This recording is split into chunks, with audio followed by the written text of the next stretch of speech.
tempat kaya yang diharamkan, kita tak mau pusing. Kita dah terlibat dalam forex trading, kita tak mau pusing. Kita dah terlibat dalam riba, kita buat alasan, Ustaz, saya nak cancel kad kredit ni, sayanglah Ustaz, ada poin-poin nanti nak buang, mana rugi je. Poin yang dia sayang, alam barzah dia tak sayang juga dia.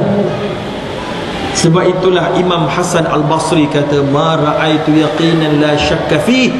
Tidak aku nampak satu benda yang sangat yakin, yang tak ada satu pun keraguan, tapi dilayan oleh manusia macam dia benda yang ragu-ragu, yang kita mungkin tak pergi, iaitulah kematian. Kita layan kematian macam dia tak betul-betul wujud, lebih-lebih kurang. Kita tahu mati ada, tapi kita masih merempit. Kita tahu mati ada, tapi kita masih isap rokok yang diharamkan oleh Islam. Kita tahu mati ada, hukuman azab ada, tapi kita masih malas nak sembahyang. Kita tahu azab ada, tapi kita masih terlibat riba yang isytihar dosanya perang dengan Allah dan Rasul. La ilaha illallah. Ini bermakna gering dan gersangnya iman dalam diri orang itu. Kerana harta, kerana kononnya nak jaga rezeki. Kalau saya batalkan takaful insurans ni, habislah rezeki anak-anak saya yang akan saya bagi lepas ni. Saya dah buat simpanan ni untuk depa ni, rezeki depa tak ada nanti. Ya ilaha illallah. Rela. Majlis fatwa punya fatwa kata, mana-mana insurans nyawa orang itu mati, duit beneficiary pampasan tu 1 sen pun waris tak boleh ambil dan jadi pusaka. Sebab semuanya duit haram, sama macam menang loteri. Kalaulah bapak dia beli satu nombor loteri, tiba-tiba dia mati, keluar dalam surat khabar besok tengah waktu pengebumian dia, menang nombor dia, anak dia bawa, ye bapak menang, pergi nak claim, dapat 2 juta, boleh makan? Weh, boleh lah Ustaz, apa salahnya, bapak yang judi bukan saya kan? Bapak tanggung kat kubur saya, tak, dia tanggung. Tak boleh, duit haram tak boleh dijadi duit pusaka. Sebab duit haram, dia punya hukum dalam Islam tidak dimiliki sah oleh kita, tak sah milik. Bila tak sah milik, tak boleh masuk dalam pusaka.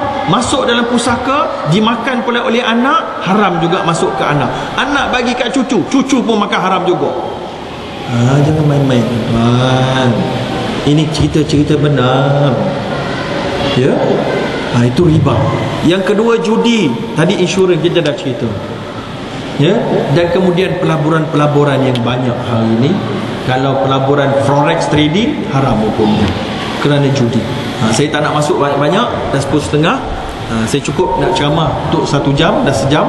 Kita nak bagi peluang tuan-tuan mengutarakan soalan. Saya dah berikan introduksi tadi, 7 perkara rezeki yang boleh membawa ke neraka, dan saya dah bawa sikit benda yang berada di sekeliling kita yang boleh membawa ke neraka juga, yang perlu kita segera taubat.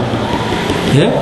Jadi jangan kita ingat dengan terlibatnya riba kita boleh kalahkan dosa riba dengan sedekah-sedekah 20-30 ringgit kita kat masjid. Ya, memang mungkin boleh, tapi mungkin tak berapa cukup lagi tuan-tuan. Ya, orang yang beriman sentiasa akan merasakan dosa dia sangat besar dan sentiasa membimbangi dosa dia, menyebabkan dia ditolak oleh Allah Subhanahu Wa Taala. Jadi saya kira itu saja. Saya tak diberitahu tadi, tak payah beritahu pada pengurusi. So terus siapa-siapa nak menyoal, kalau malu tulis cepat-cepat atas kertas. Kalau tak malu, bukan tak malu, kalau berani. Kalau berani silakan. Okey. Waalaikumsalam.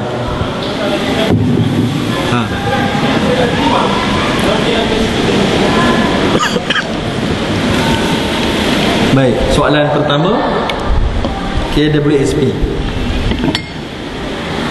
Terus je, soalan kedua. Ya.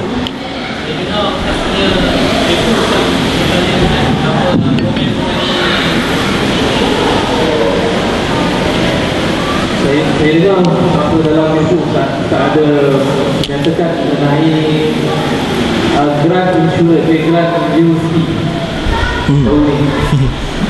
Bukan saya tanya apakah keraguan. Okey, saya jawab dua dulu. KWSP, Kumpulan Wang Simpanan Pekerja, ia adalah satu regulasi yang mesti semua pekerja kena ambil daripada gaji dia. kecuali siapa yang pilih pencen lah kot, ya, atau yang kerja sendirilah. Tapi kerja sendiri pun kalau ada pekerja, kita kena bayar KWSP untuk dia juga. So untuk kita keluarkan sebahagian kecil daripada gaji kita masuk KWSP, tidak berdosa. Tak berdosa, tak ada apa-apa, neutral. Itu duit simpanan untuk hari tua kalau sempat tua, ya? Baik, yang seterusnya, stage yang kedua, duit tu dah banyak sangat masuk dalam KWSP. Lalu kumpulan wang simpanan pekerja ni, dia bila banyak, dia tak boleh biarkan begitu saja. So dia kena gunakan. So dia gunakan untuk apa? Dia pergi melabur. Melabur ni bukan kita suruh, kita tak suruh. Kita suruh dia simpan je. Tapi dia ngada-ngada nak pergi melabur kan, sebab dah banyak sangat, bilion-bilion. So bila dia melaburkan, dia kata dalam jawapan bertulisnya, tak ada cukup tempat-tempat pelaburan yang halal, lalu kita terpaksa melaburkan di tempat yang haram, dia kata. Dia jawab itulah, ya. Tetapi bila-bila ditanya berapa peratus yang pergi tempat haram, dia tak jawab. Dan dia tak mau jawab. Ini menyebabkan semua orang tak tahu, orang awam tak tahu berapa peratus pergi ke tempat pelaburan haram dan berapa peratus pergi ke tempat yang neutral atau halal. Yang menjadi masalah kita bukan duit kita dalam tu, duit kita halal, kita keluarkan. Masalahnya dividen. Dividen itu bercampur datang daripada untung yang haram dan yang halal, yang kita tak tahu berapa jumlah peratusannya. Saya baru dimaklumkan tahun ini KWSP telah pun mengambil langkah yang bagus, iaitulah mewujudkan KWSP Islami. Tapi dalam proses lagi, belum siap. Belum siap. Kawan saya telah dilantik menjadi penasihat syariah. Saya pun tanya dia, macam mana semua? Dia kata dalam proses lah, dia kata, ya? Tetapi berapa peratus agaknya yang haram? Susah nak kata. Ada beberapa NGO cuba buat kajian, lalu mereka mencadangkan asal daripada kajian-kajian mereka, lebih kurang saya tak pasti, dia pun tak pasti, tempat yang haram yang diletakkan duit KWSP lebih kurang 70%. Okey, mungkin menurun setiap setahun, mungkin naik balik, mungkin turun, mungkin naik balik. Tengoklah. Kalau itulah jumlah dia, kalau nak selamat, duit dividen 70% keluarkan bagi fakir miskin. 70% bagi setengah orang, mungkin jumlah dia banyak ribu, tuan-tuan. Bergigil tangan pun nak bagi pada fakir miskin tu. Terasa diri pun macam miskin. Saya lah yang miskin ni, ustaz, boleh tak saya ambil? Tapi tanyalah iman. Istafti qalbak. Tanyalah iman kamu. Kalau nak selamat lagi, tuan-tuan kan ada 2 akaun, 1 dan 2. Akaun 2 boleh keluarkan untuk beli rumah, untuk melabur. Keluarkan nombor 2 tu cepat. Jangan bagi peluang dia pergi laburkan. Tuan-tuan keluarkan, bagi habis, atau bagi minimum. Nombor 1 tu boleh keluar lah, nombor 2 boleh keluarkan. Ya, nah, itu saja jawapan saya. Soalan yang kedua iaitulah, saya kata bahawa di universiti pensyarah ke? Student susah sikit lah nak faham. Bagi pensyarah universiti, kita orang ni diwajibkan untuk membuat kajian-kajian ilmiah. Dan untuk menggalakkan kami buat kajian ilmiah, kami diminta untuk memohon geran penyelidikan yang jumlah paling minimum lebih kurang 5,000. Dan kita boleh guna untuk buat penyelidikan. Saya kata, kalau penyelidikan itu melibatkan sains dan engineering ataupun kedoktoran, dia mudah sikit sebab nampak duit tu digunakan untuk beli mesin, untuk beli itu, beli ini. Tapi kalau kajian itu untuk syariah, macam saya punya bahagian, kalau saya buat kajian, saya tak payah beli apa-apa pun. Nak beli apa? Beli buku. Saya dah ada buku. Nak beli buat apa? Ya? Kemudian yang lain, saya gunakan komputer. Komputer saya dah ada, nak beli komputer lain. So jadi, bila dah ambil geran, you kena habiskan. Bila nak habiskan, saya boleh gajikan research officer ataupun research assistant, saya boleh bagi gaji, tu okey. Tapi banyak keadaan yang saya tahu, pensyarah dia rasa tak best lah, saya tak dapat apa-apa, dia pun buat komplot. Research assistant, aku bagi kau gaji 3,000, 2,500 kau ambil 500 bagi aku. Tapi dekat dalam borang kita tulis gaji lah. Boleh? Boleh. Syubhah satu. Yang kedua, beli komputer, beli handphone baru. Banyak saya jumpa, termasuk pesyarat ustaz. Saya tak kata semua, saya tak kata tak boleh sama sekali untuk bersifat amanah, tak. Tetapi ia banyak kalinya orang tak mampu jaga amanah. Itulah masalah dia, itu je. Tapi kalau tuan-tuan lepas ni mampu untuk menjaga betul-betul, alhamdulillah. Sebab saya tahu duit tu mesti dihabiskan. Ada orang nak habiskan, duit tak habis. Kalau tak habis, research management center kata tak boleh, kena habis. Kalau tidak, tak mantap you punya cara pengurusan duit.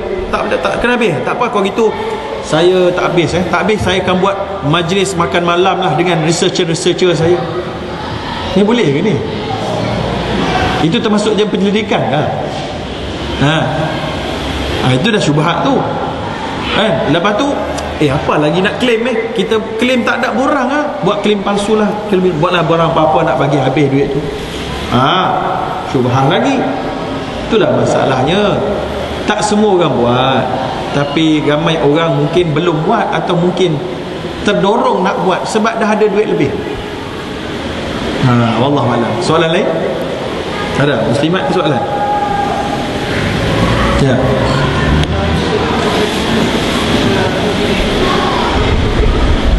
Kalau apa termit apa baik, apa macam mana? Ditanyakan insurans konvensional, kalau kita terminate, kalau kita batalkan, dapat duit balik tak? Saya tak berapa pastilah tuan-tuan. Tapi kalau dia dah habis tempoh dia lebih daripada 9 bulan, saya kira tak dapat apa-apa dah. Kalau dulu di United Kingdom, di Malaysia tak tahu lah. United Kingdom saya tahu, kalau kita terminate, dia patut setahun. Kita terminate dalam tempoh 3 bulan, dia pulang balik, dia tolak 3 bulan, dia dah hanguskan. Yang 9 bulan tu dia akan kikir, dia bagi kita sikit, dapat balik. Tapi Malaysia punya saya tak pasti, mungkin guna sifir yang sama.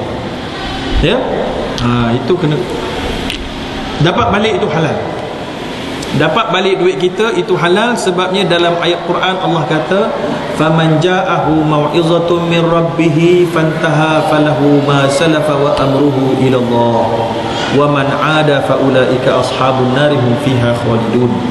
Barang siapa yang telah datang peringatan kepada Allah lalu mereka berhenti, falahu ma salaf, yang dah lepas-lepas tu lepaslah.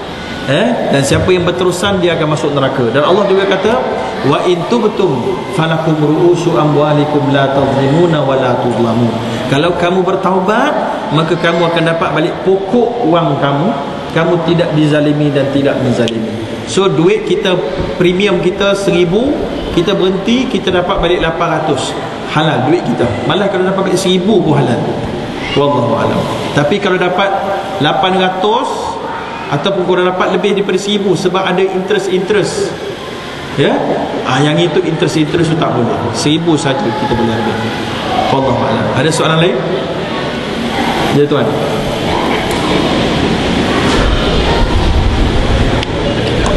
Boleh. Pakai mikrofon tuan.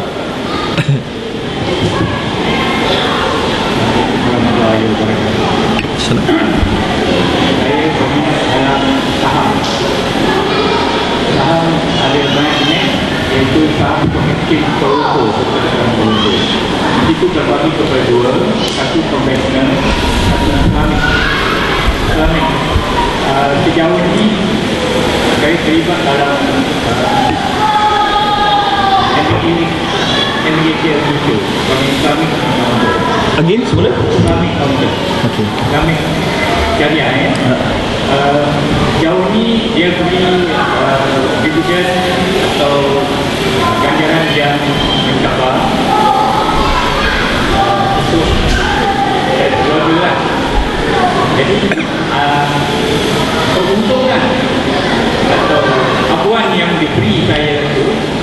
adakah